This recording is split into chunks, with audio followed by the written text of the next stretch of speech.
अक्लित बलधामम हेम शैलाभदेहम दनुजवन प्रशानुनाम ज्ञानिनाम अग्रगण्यम सकल गुण निधानम वानराणाम धीशम रघुपति प्रिय भक्तम वात जातम नमामि।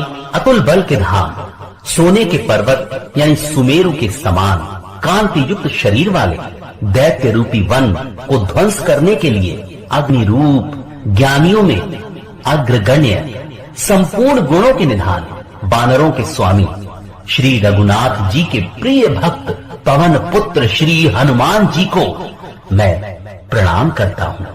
बोलिए श्री रामचंद्र की, पवन सुत हनुमान की।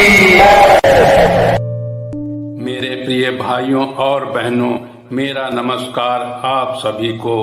रामचरितमानस में जो सुंदर कांड है उसे प्रतिदिन पढ़ने अथवा सुनने से हम सब पर बजरंगबली की विशेष कृपा रहती है। हनुमान जी को जल्द प्रसन्न करने के लिए सुंदरकांड का पाठ किया जाता है और इस पाठ को करने वाले व्यक्ति के जीवन में खुशियों का संचार होने लगता है।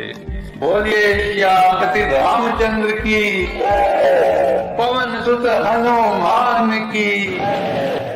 ज्यों ही विभीषण जी प्रभु के पास आए थे त्यों ही रावण ने उनके पीछे दूत भेजे थे। सकल चरित तिन्ह देखे, धरे कपट कपि देह, प्रभु गुण हृदय सराहई, शरणागत पर ने। कपट से बानर का शरीर धारण कर उन्होंने सब लीलाएं देखी। वे अपने हृदय में प्रभु के गुणों की और शरणागत पर उनके स्नेह की सराहना करने लगे। बोलिए श्री रामचंद्र की। प्रगट बखानहि राम स्वभाव, अति सप्रेम गा बिसरि दुराऊ। रिपु के दूत कपिन तब जाने, सकल बांधि कपीस पहियाने। फिर वे प्रकट रूप में भी अत्यंत प्रेम के साथ श्री राम जी के स्वभाव की बड़ाई करने लगे। वे कपट भेष भूल गए। तब वानरों ने जाना कि ये शत्रु के दूत हैं और वे उन सबको बांधकर सुग्रीव के पास ले आए। कह सुग्रीव सुनहु सब बानर, अंग भंग करि पठवौ निश्चर। सुन सुग्रीव बचन कपि धाये, बांधि कटक चौपास फिराए। सुग्रीव ने कहा, सब बानरों सुनो, राक्षकों के अंग भंग करके भेज दो। सुग्रीव के वचन सुनकर बानर दौड़े। दूतों को बांधकर उन्होंने सेना के चारों ओर घुमाया। बहु प्रकार मारन कपि लागे, दीन पुकारत तदपि न त्यागे। जो हमार हर नासा काना, तहि कौशलाधीश कै आना। बानर उन्हें बहुत तरह से मारने लगे। वे दीन होकर पुकारते थे, फिर भी बानरों ने उन्हें नहीं छोड़ा। तब दूतों ने पुकार कर कहा, जो हमारे नाक कान काटेगा उसे कौशलाधीश श्री राम जी की सौगंध है। सुनि लक्ष्मण सब निकट बुलाए, दया लाग हंसी तुरंत छुड़ाए। रावण कर दीजो यह पाती, लक्ष्मण बचन बाचु कुल धाती। ये सुनकर लक्ष्मण जी ने सबको निकट बुलाया। उन्हें बड़ी दया लगी। इससे हंसकर उन्होंने राक्षसों को तुरंत ही छुड़ा दिया और उनसे कहा, रावण के हाथ में एक चिट्ठी देना और कहना, हे कुल घातक, लक्ष्मण के शब्दों अर्थात संदेशों को बांचो।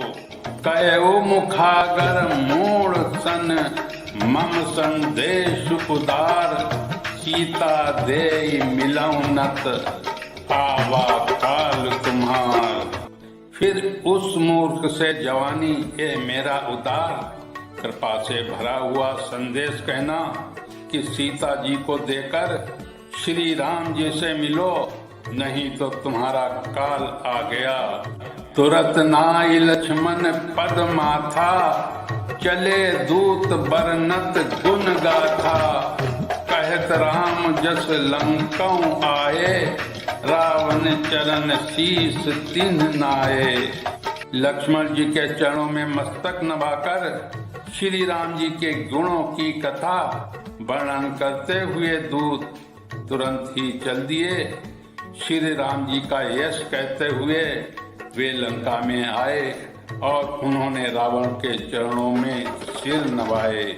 बिहसी दसानन पूछिए बाता, कहासी न सुख आपन कुशलाता। पुन कहु खबर विभीषण केरी, जाहि मृत्यु आई अति नेरी। दशमुख रावण ने हंसकर बात पूछी, अरे शुक, अपनी कुशल क्यों नहीं कहता? फिर उस विभीषण का समाचार सुना, मृत्यु जिसके अत्यंत निकट आ गई है। करत राज लंका सठ त्यागी, होई है जब कर कीट अभागी। पुनि कहु भालु की कटकाई, कठिन काल प्रेरति चली आई। मूर्ख ने राज्य करते हुए लंका को त्याग दिया, अभागा। अब जौ का कीड़ा घुन होगा। जौ के साथ जैसे घुन भी पिस जाता है, वैसे ही बानरों के साथ ये भी मारा जाएगा। फिर भालू और बानरों की सेना का हाल कहे, जो कठिन काल की प्रेरणा से यहाँ चली आई है। जिनके जीवन कर रखवारा, भयो मृदुल चित सिंधु बेचारा। कहूँ तपसिन के बात बहोरी, जिनके हृदय तास अति मोरी। और जिनके जीवन का रक्षक कोमल चित वाला बेचारा समुद्र बन गया है, अर्थात उनके और राक्षसों के बीच में यदि समुद्र न होता तो अब तक राक्षस उन्हें मारकर खा गए होते। फिर उन तपस्वियों की बात कहे, जिनके हृदय में मेरा बड़ा भारी डर है। कि भई भेंट की फिर गए, श्रवण सुजस सुन मोर। कहा सिनरिप दल तेज बल, बहुत चकित चित तोर। अर्थात उनसे तेरी भेंट हुई, या वे कानों से मेरा सुयस सुनकर ही लौट गए। शत्रु सेना का तेज और बल बताता क्यों नहीं?